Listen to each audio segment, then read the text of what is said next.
Les années 2020, crise, résilience et espoir.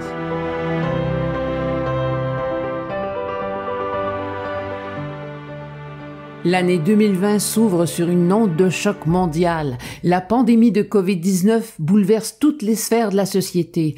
Et comme souvent dans les moments de crise, les personnes en situation de handicap sont les premières oubliées.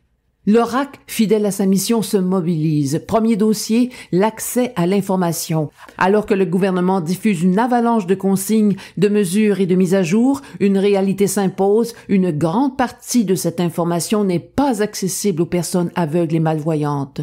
L'ORAC intervient rapidement. Il interpelle le ministère de la Santé et des Services sociaux, exige que les communications soient accessibles dès leur publication.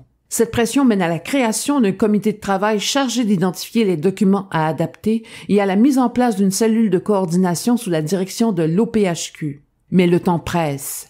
En urgence, l'ORAC prend les devants, il rend accessible et diffuse lui-même plusieurs documents gouvernementaux pour que personne ne soit laissé dans l'ombre. Autre enjeu, la distanciation sociale. Elle remet en question un geste fondamental pour les personnes aveugles, celui de se faire guider. L'inquiétude monte. Peut-on encore se déplacer avec un accompagnateur sans risquer une amende? L'ORAC obtient une confirmation officielle du directeur national de la santé publique. Oui, les personnes handicapées visuelles ont le droit d'être guidées. Une réponse qui apaise, mais qui rappelle à quel point l'inclusion doit être défendue, même et surtout en temps de crise.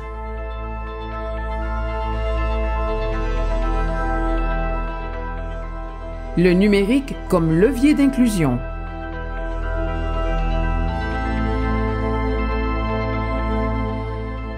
La pandémie agit comme un révélateur.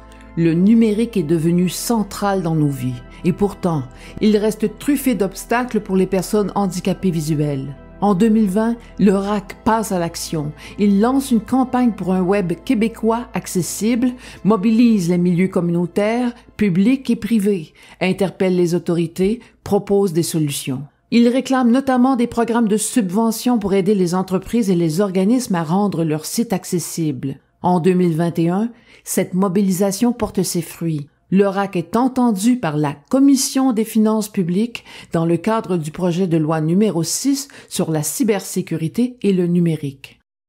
Merci. Et nous en étions rendus au dépôt d'un amendement sur l'article 3. Madame la députée de Saint-Laurent, vous la parole.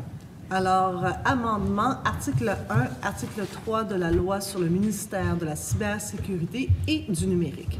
Ajouté à la fin du paragraphe 1 de l'article 3 de la loi sur le ministère de la cybersécurité et du numérique, proposé par l'article 1 du projet de loi, et après, ouverture des guillemets, de qualité, fermeture de guillemets, ce qui suit.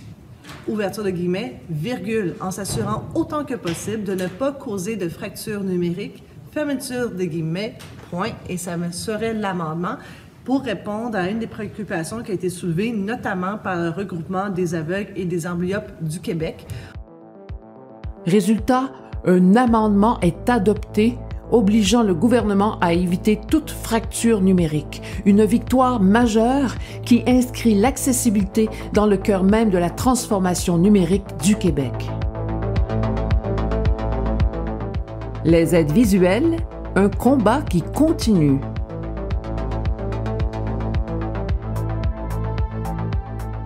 Le programme d'aide visuelle est un dossier qui ne s'arrête jamais. L'ORAC apprend que les spécialistes en réadaptation en déficience visuelle ne peuvent plus attribuer de lecteurs numériques parce qu'une récente augmentation des coûts font qu'ils dépassent de 50 $ la limite fixée par la RAMQ. L'ORAC s'insurge. Il multiplie les démarches pour que les tarifs soient ajustés, car refuser une aide à la lecture pour une question de budget, c'est refuser l'accès à la culture, à l'information, à l'autonomie.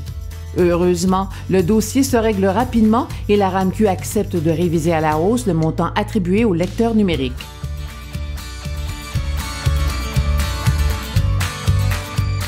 Travailler autrement, vivre pleinement sa mission.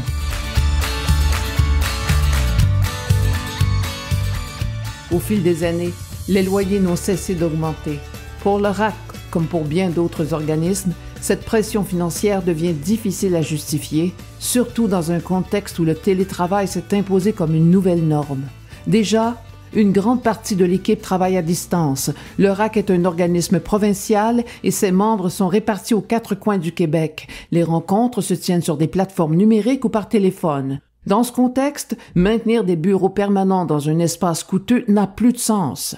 Alors, le RAC fait un choix audacieux, se départir complètement de ses locaux. Une décision stratégique. Les archives sont entreposées dans des classeurs sécurisés et lorsque des rencontres en personne sont nécessaires, des salles sont louées. Le résultat, une organisation plus agile, plus légère, plus en phase avec son époque et surtout, une preuve que l'adaptation n'est pas une faiblesse, mais une force. Le RAC continue de porter sa mission avec la même rigueur, la même passion, simplement autrement.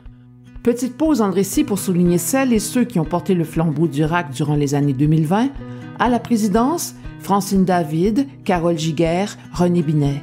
À la direction, Antoine Perrault. Et pour demain.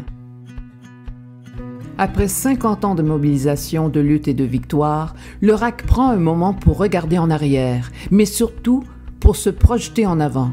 Les défis sont encore nombreux. Comment accepter qu'une personne sans emploi ou sans études ne puisse pas obtenir une plage braille? Comment tolérer que si peu de signaux sonores soient installés au Québec? Comment justifier que l'information numérique reste inaccessible pour tant de citoyens? La réponse du RAC est claire, il faut continuer. Continuer à revendiquer, à bâtir, à rassembler. Car l'inclusion ne se décrète pas, elle se construit jour après jour. Et une chose est certaine, le RAC sera là encore longtemps.